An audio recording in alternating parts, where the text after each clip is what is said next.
ओम शांति and good morning. आज 5 जुलाई 2026।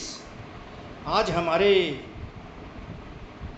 ज्ञान सागर पतित पावन परम पिता परमात्मा शिव बाबा ने जो हम बच्चों को स्वयमान दिया वो है मैं सफलता स्वरूप आत्मा हूँ। मैं सफलता स्वरूप आत्मा हूँ। किस बात में सफलता स्वरूप? आज जो वरदान में सफलता स्वरूप बनाने की बात की है, अर्थात वरदान दिया है सफलता स्वरूप भाव, उसके अनुसार मन मना भव की स्मृति द्वारा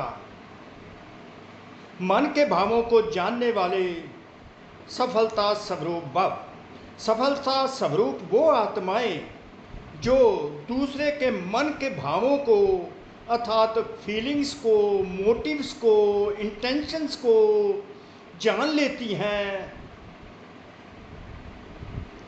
वो आत्माएं सफलता स्वरूप कहलाती हैं। अर्थात सफलता स्वरूप वो आत्माएं जो मन मना भव की सदा स्मृति में रहती हैं, स्थिति में रहती हैं, वो दूसरे के मन के भावों को, उनकी फीलिंग्स को, इंटेंशंस को, मोटिव्स को समझ लेती हैं कि ये आत्मा की डिज़ायर क्या है, ये क्या चाहती है, और उसके डिज़ायर को, उसकी इच्छा को पूर्ण करती है तो सफलता स्वरूप बन जाती है।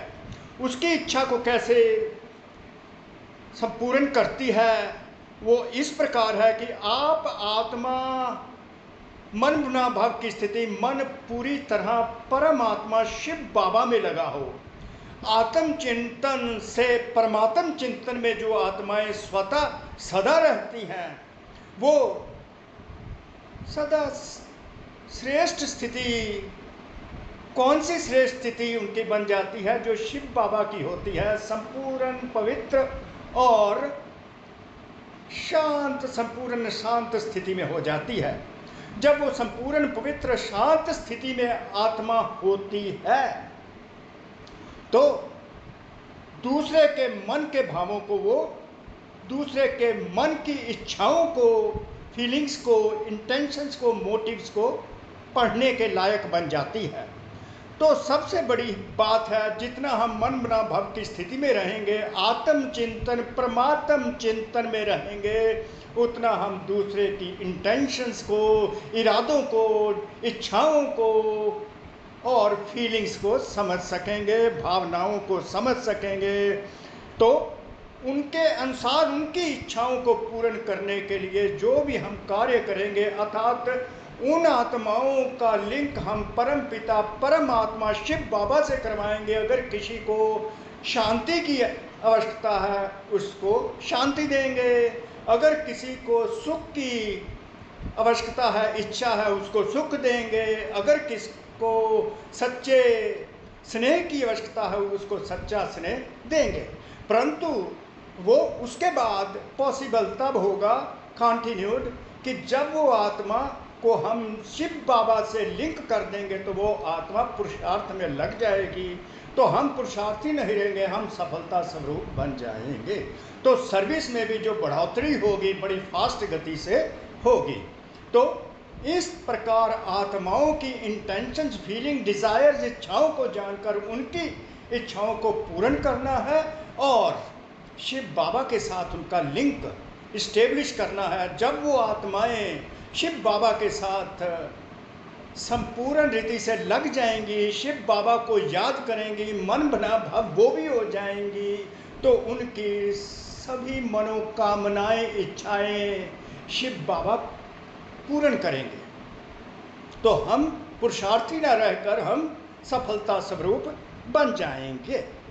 तो बाबा के ही महावाक्यों में है, जो बच्चे मन बना भव की स्थिति में सदा रहते हैं, स्थिति में सदा रहते हैं, मन बना भव, जिनका मन शिव बाबा में लगा रहता है सदा, वह औरों के मन के भाव को जान सकते हैं, औरों के मन की फीलिंग्स, इच्छाओं को जान सकते हैं, इंटेंशंस को जान सकते हैं, मोटिव्स को जान सकते हैं।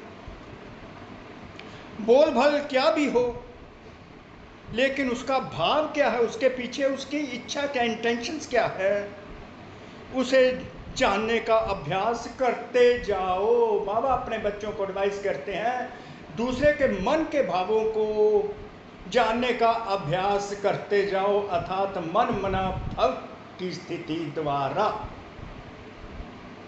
हर एक के मन के भाव को समझने से उनकी जो चाहना है, उनकी जो इच्छा है, वह प्राप्ति की इच्छा है, वह पूरी कर सकेंगे। जब हमें मन के भाव, दूसरे की इच्छा पता चल जाएगी, तब उनकी वो इच्छा को पूरी कर सकेंगे। आत्मा शांति चाहती है, हम उनको शांति देंगे। आत्मा खुशी चाहती है, हम उनको खुशी देंगे। आत्मा सच्चा प्यार चाहती है, तो हम उसको सच्चा प्यार देंगे। इससे वह आत्मा अविनाशी पुरुषार्थी बन जाएगी। फिर सर्विस की सफलता थोड़े समय में बहुत ज़्यादा दिखाई देगी और आप पुरुषार्थी स्वरूप के बजाय सफलता स्वरूप बन जाएंगे। ये है सफलता स्वरूप का स्वरूप। तो मैं एक सफलता स्वरूप आत्मा हूँ, मन मना भाव की स्थिति सदा मैं रखती हूँ और दूसरे के मन के भावों को समझकर, जानकर उनकी इच्छाओं को पूर्ण करती हूँ। तो उसके बाद उनका लिंक तीव्र पुरुषार्थी बन जाते हैं। शिव बाबा उनके सबों मनोकामनाएं पूर्ण कर देते हैं। तो मैं सफलता स्वरूप आत्मा हूँ बन जाती हूँ। तो कोटि कोटि शुक्रिया शिव बाबा का, आप आत्माओं का भी। ओम शांति, ओम शांति, ओम शांति। मैं सफलता स्वरूप आत्मा हूँ, मन मना भाव।